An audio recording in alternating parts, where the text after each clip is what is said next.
welcome to another of my videos, and in this video this is going to be really different than the ones I usually make because I am going to be very honest with you, and we are going to aside from personal life, aside from self-development, we are going to talk about something that is more important to me, and that is something that not a lot of people share and are transparent about. So we are going to talk about the work-life balance, which I have never ever found. And I literally have a paper, I have a script which I never ever do because I believe there are things that are important to say that I cannot miss at any cost. Now let's talk about work-life balance. If you know me for long enough, you know that I have been in business for more than 3 years now. And honestly, there still are days when I'm overwhelmed by the work. There still are days when I don't feel like working. I just want to become a couch potato and just not get out of bed.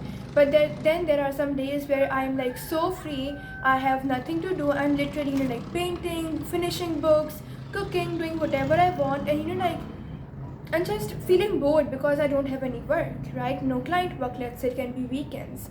So the thing is that I have never really found the work-life balance. And people who are sharing their perfect routines or their perfect schedules, I just believe that yes, sometimes there are days when it's perfect. I literally have a routine written on a paper, and it is at the back of my mobile cover. And a lot of times my day does go according to my routine, but most of the times it's unpredictable. Most of the times it's literally me figuring out what should I do next. Sometimes life can be such a mess that you don't know what to do next, and sometimes everything is going according to the plan. And I think this is an important lesson to learn, that even after being in business for several years, I still find myself unpredictable sometimes.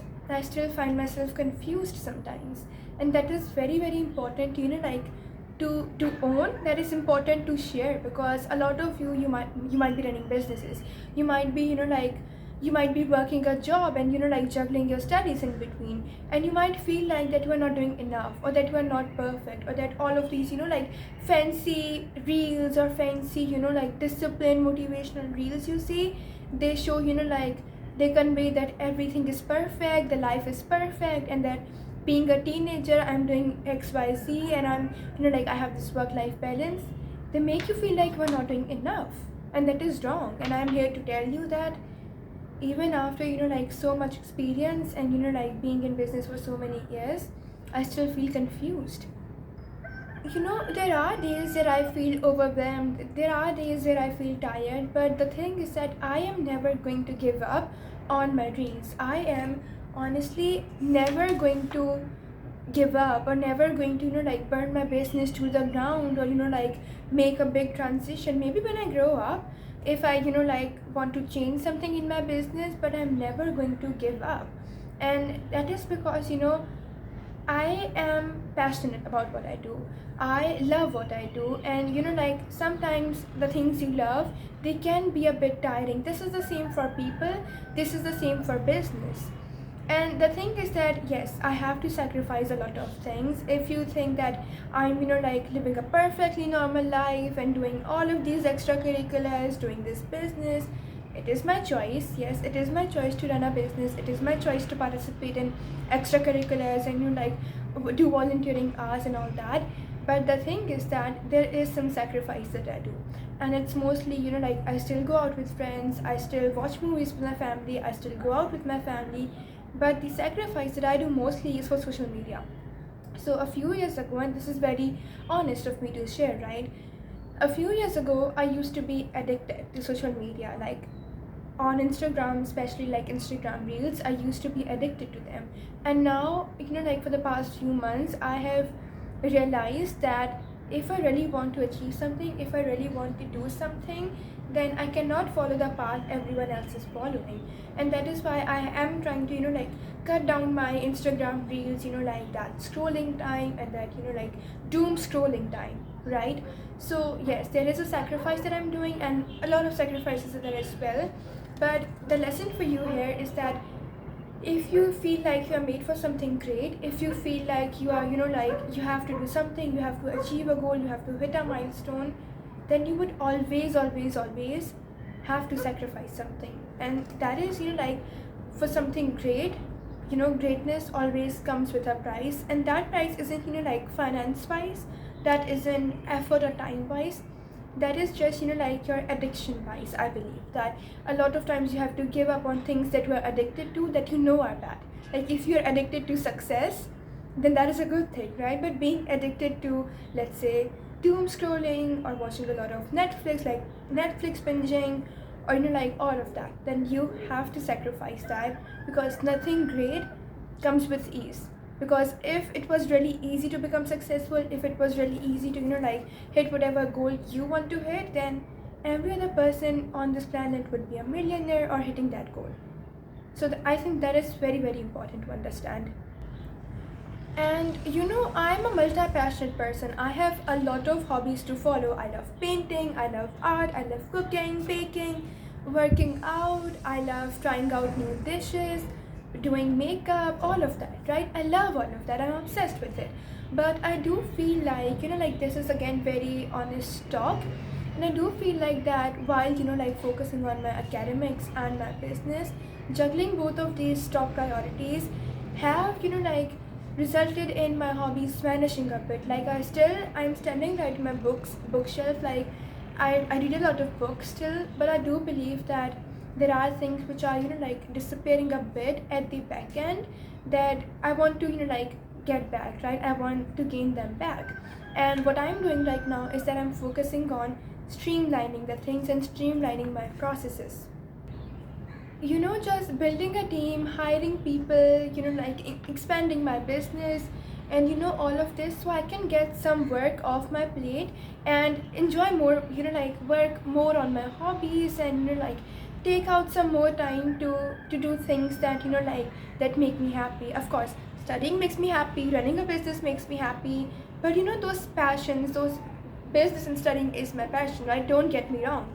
But some things where you don't have to worry about anything, right? Like when I'm studying, I still have to worry about grades a bit, right? When I'm running a business, I have to worry about the, like not worry, but like really think about and plan for the client retention, the creation of an offer, posting content, all of this.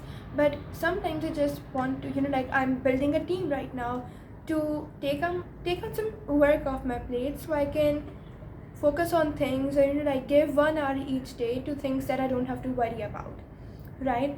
And the second thing is, like I wrote this quote down in this book, because in the script, because I really love this, and this is being like really famous on Instagram, especially for the past few days or the past few weeks. And this is, you cannot cry about, let me like read it, you cannot cry about having a lot on your plate when your goal was literally to eat.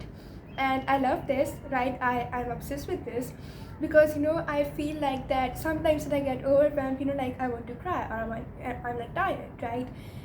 And then I'm literally like, why am I crying about this, or why am I feeling tired, or why am I running from this when my goal was literally to eat, right? And I love this, I'm obsessed with this, and this is the quotation, or you can say this is the line that gets me moving forward and tells me that okay, I am on the right path. Because things can feel a bit uncertain when you're doing something that's different from others, or the path can feel a bit, like dangerous or a bit scary when you are making big moves, or when you are, like stretching yourself and coming out of your comfort zone. And now I'm going to talk about something and answer the question a lot of people ask me, and that is like, Seerat, how do you stay so focused? Like you are juggling your academics, your extracurriculars, your courses, your business, your clients, and all that, and you are doing it perfectly. So how do you stay so like focused? And the answer is that I focus. Like when you're asking me how do you stay so focused, I would say that I have control over my thoughts, or like a more imperfect answer, right? Imperfect answer that a lot of people do not want to admit is that I'm afraid, right? I'm afraid of failing, I'm afraid of not reaching my full potential and dying knowing that if I had not been distracted, I could have achieved so much. So this is the thing that makes me moving forward. This is the thing that gets me moving forward. These are the thoughts, like when I'm, let's say, studying for 1 hour even, I am totally focused. I am in it, right? No one is allowed to talk to me when I'm studying. No one is allowed, I'm not allowed to eat, drink, open my mobile phone unless I'm using ChatGPT or, I have downloaded an ebook. But again, I cannot go to Instagram or on WhatsApp. I literally don't, I shut myself in a room and I don't talk to anyone or do anything other than studying. That is why, when a lot of people ask me, Sirat, how much did you study the day before exam? I'm like, usually 2 hours, 3 hours. And they're like, we studied the whole night. I still do sometimes. I study the whole night, to be honest. But I'm not as, stressed as others. I am not, as anxious as others, because I believe that when you're focused, very, very focused on what you are doing, then you don't have to study a lot. When you're working smart, you don't have to work hard. And I believe that most of you, you don't even have to study 8 hours a day. You just have to focus and, focus more on what you're doing, dedicate yourself more to what you're already doing, and eliminate the distractions. And the same goes for when I'm working. But I usually do have coffee or tea or any other, I'm not that strict when I'm working, because I can type the content or I can work with my clients while I'm doing something else, right? Low effort actions like eating something, drinking, munching on something, or having a little conversation with something. So that running a business is a bit less, is a bit more comfortable than studying, to be honest. So that is something that I wanted to share as well, that I just always remind myself that, see, that you would literally die one day. And imagine, being on your deathbed, knowing that you are old, knowing that you will die someday, and still, wasting your time, knowing, regretting that, oh my god, why did I waste 50 hours being distracted every week when I could have literally done something good, accomplished something, hit a milestone. And that is something I'm afraid of. So you can say that I'm afraid of regret, I'm afraid of failure. And these two things that I'm scared of, these are my biggest phobia. I'm not afraid of spiders, I'm not afraid of heights, I'm not afraid of darkness. I'm afraid of these two things, and I believe this has been such a fuel for me to grow my business, become better at my academics, and just work on my self-improvement without compromising anything. And I have heard so many unwelcoming opinions from people, and they're like, see that you will burn out, see that you will get tired, you will get overwhelmed, and you're working so much or you are stressing so much. And this is something one of my counselor told me in school, and she was like, there are two kind of stress. The first one is good stress, the second one is bad stress. And this video is already getting too long, so I'll just shorten this and summarize. So bad stress is worrying about things you cannot control and overthinking, right? Bad stress goes into that. But good stress is worrying about, what if I don't reach my full potential? What if I regret this? I should just go for it, right? This is what good stress allows you to do. And I am always in good stress. I have the good stress that allows me to work, achieve good grades, and focus on my YouTube and everything without burning out. So this is the first thing. I don't have bad stress, I have the positive stress that acts as a fuel for growth. The second thing is, I'm doing something that I love, something that I'm passionate about. I love helping people, I love working with clients, I love creating videos, I love getting good grades, I love all of this. I'm passionate about this, and that is why I am never going to burn out. People burn out in 9 to 5 that they don't like, right? You will meet a lot of people who are happy in their 9 to 5 because they are in a career that they chose, that they're passionate about. And I believe it's about perspective. But I'd like to end my video here that there is no work-life balance, in my opinion, and in my 3 years of running a business, I have never, and I don't think I will ever find a work-life balance. The second lesson you need to take away is that with greatness, you have to give sacrifice. And there are so many lessons more from this video. Share your top biggest lesson, your biggest key takeaway in the comments, and I'll try to make sure that every other video that I'm making is good, and it's helping you, it's motivating you, and is improving your mindset. So till then, have a great time. Bye bye.